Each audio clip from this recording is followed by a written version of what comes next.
हृदय मंदिरी होती मूर्ती, तिमिर परंतु होता भोवती, आज मंदिरी दीप तेवले तुझ्यामुळे.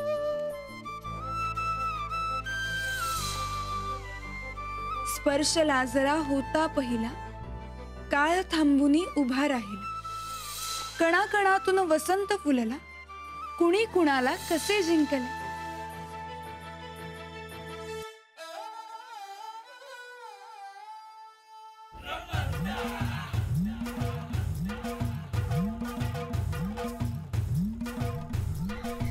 बरकत, किती वाजलं रे? काय रे, कुठली मीटिंग ठरली रे तुझं? सारखं सारखं टाइम पूछ रहा मेरे को. काम कर.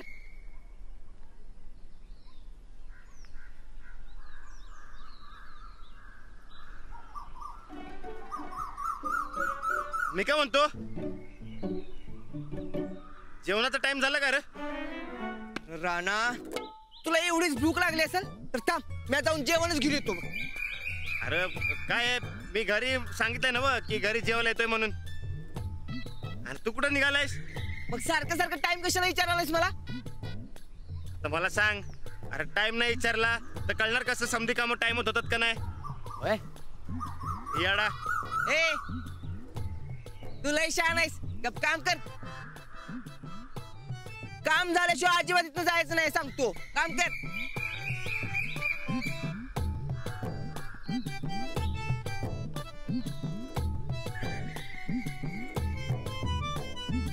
बरकत, काय?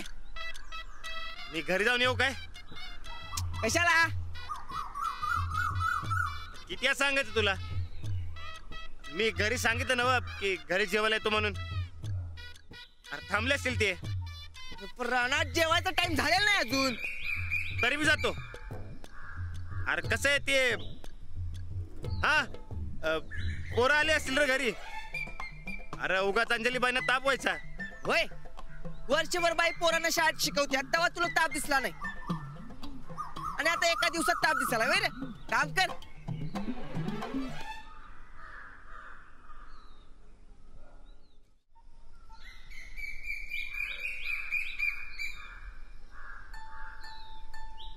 काय मरदा राणा, वहिनींची लयच यादा लागली की तुला. हा, चैनीच पडेल की त्यांच्याशिवाय. हा,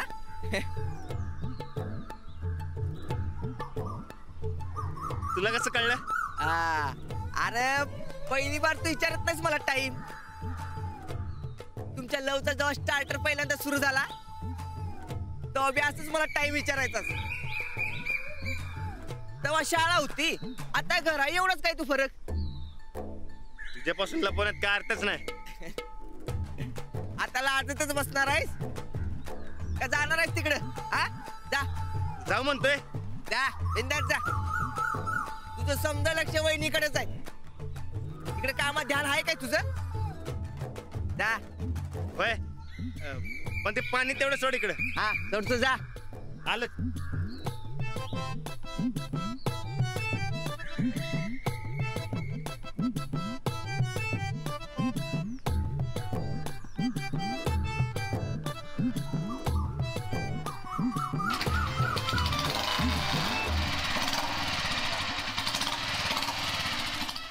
तर लग्नाच्या प्रेमात फारच अडकलाय.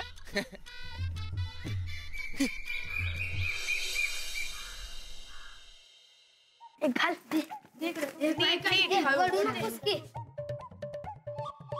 बसा. वहिनी, कुठली गोष्ट सांगणारा? तुम्हाला कुठली आवडेल? राक्षसाची आणि राजकुमारची. नको नको, ती उडत्याली परी असते का नाही, तिची गोष्ट सांगा. नाही, ती चल रे भोपळा टुनुक टुनुक ती गोष्ट सांगा. ए, ती गोष्ट ऐकायला काय लहान आहेस वय तू? वहिनी, तुम्ही भूताची गोष्ट सांगा.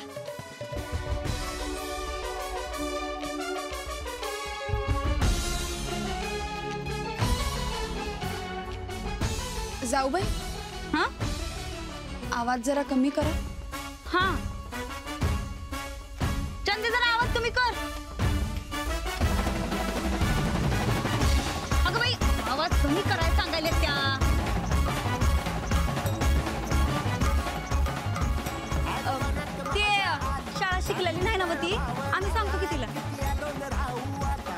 सॉरी हा सॉरी. आपण गोष्ट अशी ऐकायची की ज्यातून आपल्याला काहीतरी शिकायला मिळेल. बालभारतीतील सांगणार नाही नव त्या पाठ आहेत सगळ्या. नाही नाही, मग भूताची सांगा. गोष्टी कुठल्याही असो, मग ती राजकुमाराची असो किंवा राजकुमारीची असो, भूताची असू दे किंवा भोप्याची असू दे, त्या सगळ्या गोष्टी कुठल्या तरी एका अनुभवातून तयार झालेल्या असतात. आणि तो गमतीशीर अनुभव आपण ऐकला की आपल्याला त्यातून काहीतरी शिकायलाही मिळतं.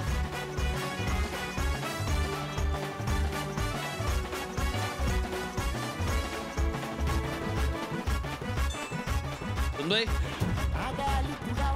काय चाललंय? मामाजी ते टीव्ही हा जाऊबाईच म्हणल्या टीव्ही बघा म्हणून. अहो थोरल्या सुनबाई पोरांना काहीतरी चांगलं समजून सांगते यार. ते टीव्हीचा आवाज काय एवढा वाढवलाय? बंद करा ते डबडा आधी.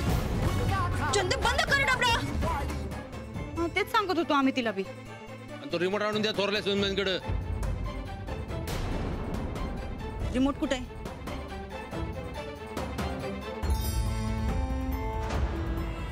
सरक ग. जाऊबाई हे घ्या. आलो.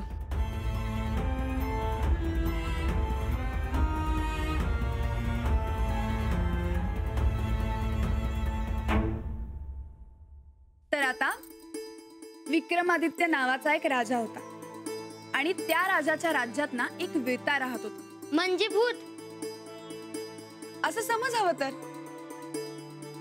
त्या राज्यातल्या एका तांत्रिकाने राजाला असं सांगितलेलं असतं की आपल्या राज्यातल्या वेताळाला तू पकडून आण. राजा म्हणला ठीक आहे, मी त्या वेताळाला पकडून आणतो. म्हणून राजा त्या वेताळाच्या झाडापाशी गेला. वेताळाला बघून त्याला म्हणतो की चल माझ्या बरोबर. वेताळ त्याला म्हणतो की ठीक आहे, मी तुझ्या बरोबर येईन, पण फक्त एका अटीवर. कुठली अट? अट अशी होती की वाटेत जाताना वेताळ विक्रमाला एक गोष्ट सांगणार. त्या गोष्टीत एक प्रश्न असणार. त्या प्रश्नाचं जर बरोबर उत्तर राजाने दिलं तर वेताळ त्याला सोडून जाणार. असं उलट कसं? राजाबरोबर जायला पाहिजे त्याला. ते वेताळ म्हणजे उलट्या डोसक्याचा असतोय. तू ऐक पुढं, तो झाडाला उलटा लटकलेला असतोय. वय काय नाही वहिनी? असं म्हणतात खरं, पण असं नसतं. तर वेताळ त्याला प्रश्न सांगतो आणि त्याला म्हणतो माझ्या प्रश्नाचं उत्तर जर बरोबर दिलंस तर मी तुला सोडून जाणार, आणि जर चुकीचं उत्तर दिलंस तर मी तुझ्या बरोबर येणार. मग काय उत्तर येत नाही मला आणि गप्प बसायचं? नाही नाही नाही नाही. वेताळाने विक्रमाला असं सांगितलेलं असतं की बरोबर उत्तर येत असूनही जर का तू गप्प बसलास तर तुझ्या डोक्याची 100 शकलं होणार. म्हणजे तुझं डोकं फुटणार. अहो मग राजाला बरोबर उत्तर द्यायला पाहिजे. बरोबर. मग विक्रम राजा काय करतो, त्याच्या सगळ्या अटी मान्य करतो आणि त्याला म्हणतो बस माझ्या पाठीवर, जाऊ आपण. मग दोघही एका घनदाट जंगलातनं चालायला लागतात. खूप चालतात, खूप चालतात, खूप दम लागलेला असतो आणि वाटेत वेताळ त्याला गोष्ट सांगत असतो. वेताळ गोष्ट सांगायला सुरुवात करतो. एक राजा होता, त्याचं खूप मोठं राज्य होतं.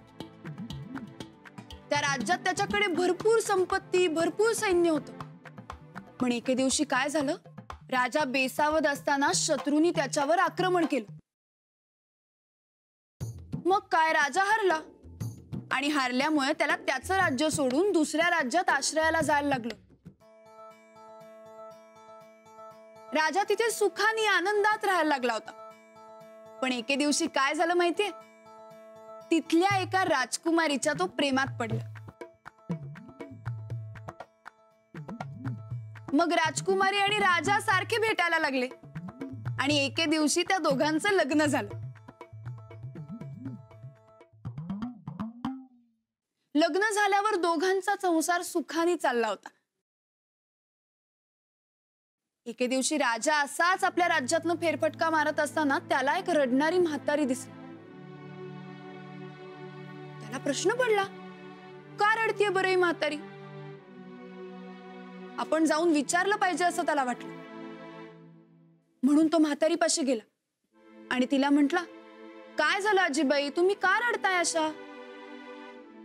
तर म्हातारी त्याला म्हणली, काय सांगू राजा आता तुला, ह्या गावात एक गरुड राहतो. तो गरुड रोज एका सापाला खातो आणि आज नेमकी माझ्या मुलाची शंखचूडाची वेळ आहे. वहिनी, गरुड साप खातोय ना व? कारण म्हातारीचा मुलगा शंखचूड एक साप होता. मग राजाने काय केलं, म्हातारीला समजावलं आणि तिला सांगितलं की बाई, तू अजिबात काळजी करू नकोस, मी काय ते बघतो. म्हणून राजा त्या गरुडाकडे गेला. गरुडाला म्हटला, गरुडा, तू रोज एका सापाला खातोस, पण आज तू मला खा. गरुड म्हणला, चालेल, ठीक आहे. म्हणून गरुडाने राजाला चोचीत पकडलं आणि उंच उडून गेला. दोघही उंच उडत असताना राजाच्या हातात जे कड होतं ते रक्त लागून खाली पडलं आणि खाली पडलं ते त्याच्या राणीच्या महालात. राणीला ते कड सापडलं आणि ती खूप घाबरली. आपल्या राजाच्या कड्याला असं रक्त लागलेलं बघून तिला काय करावं काही सुचलंच नाही. मग ती तिच्या आई बाबांकडे गेली. त्यांना म्हटली की बघा, हे कड सापडलंय. राजाला कुणी उचलून तर नेलं नसेल, कुणी मारलं तर नसेल अशी शंका वाटायला लागली. जशी ही बातमी राज्यात पसरली तशीच ती शंखचूडालाही कळली आणि हे सगळं ऐकून त्याला खूप वाईट वाटलं. तो उठला आणि गरुडाकडे गेला. त्याला म्हणला की तू या राजाला सोड.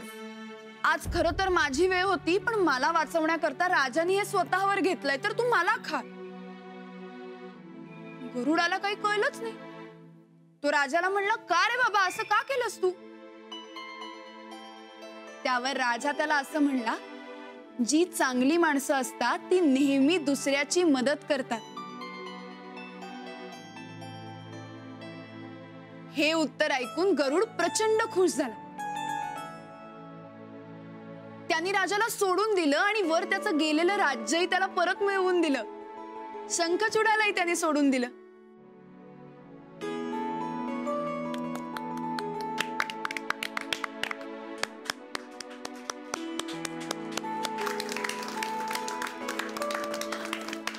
बस बस, लई चांगली गोष्ट सांगतेस बघ. सांग की अजून पुढं.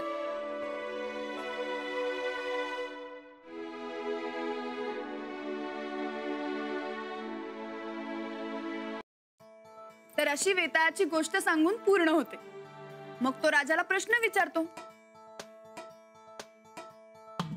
तो म्हणतो की आता मला सांग, या सगळ्या गोष्टीत सर्वात श्रेष्ठ कोण? तो शंखचूड साप का तो राजा?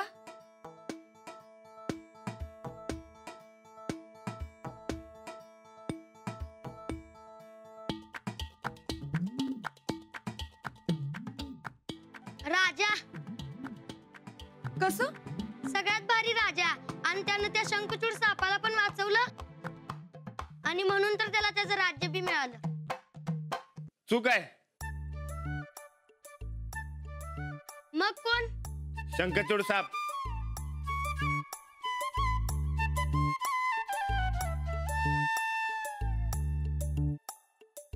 खाली वाक, खाली वाक. मी येता. आता सांग. राजा लढाया करायचा, जीव द्यायचा अनुभव बी होता त्याच्याकडे. प्रजेचं रक्षण करणं त्याचं काम होतं. तसं त्यानं केलं बी. पण शंखचूड काय सैनिक नव्हता. पण त्याला जेव्हा कळलं की त्याच्यासाठी कोणतरी जीव द्यायला निघाले, मग तो जीव द्यायला तयार झाला. म्हणून शंखचूड भारी आहे.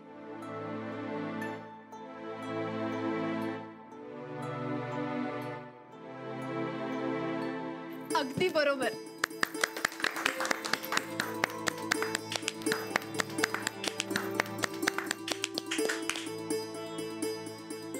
राणादा, तू तर आमच्यापेक्षा बी हुशार निघालास की. मी कसला हुशार? मला कुठे तुमच्यासारखं लिवायला वाचायला येते? तरी बी तूच हुशार काय र? होय, तूच हुशार राणादा.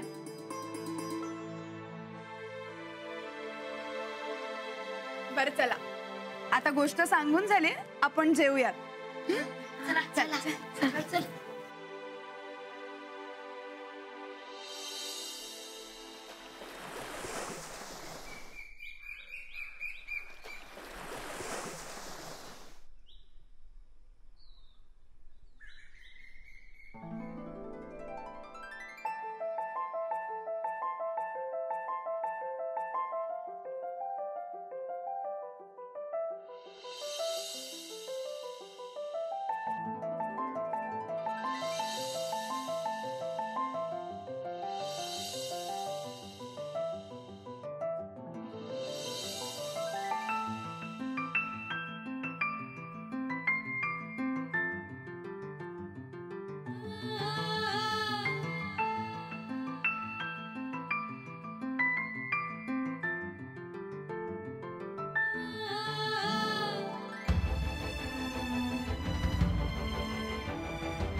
आज एक माणूस कोणासाठी तरी लवकर आलाय वाटतं.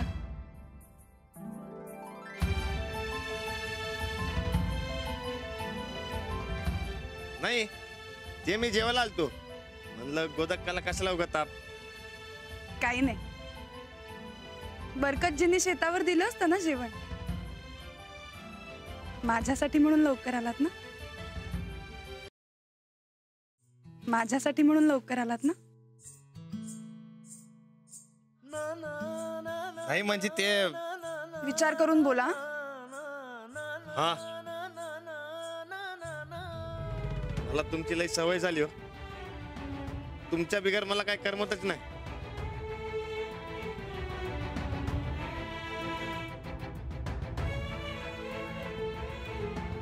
आज शेतात लक्षच लागत नव्हतं. तुम्ही जरा तरी नजर आड गेलात तर मला कसं तरी होतंय.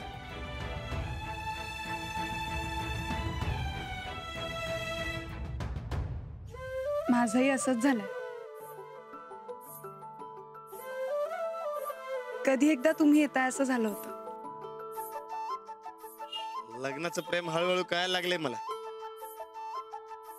कसं आहे? एकदम भारी, काकवी सारखं गोड.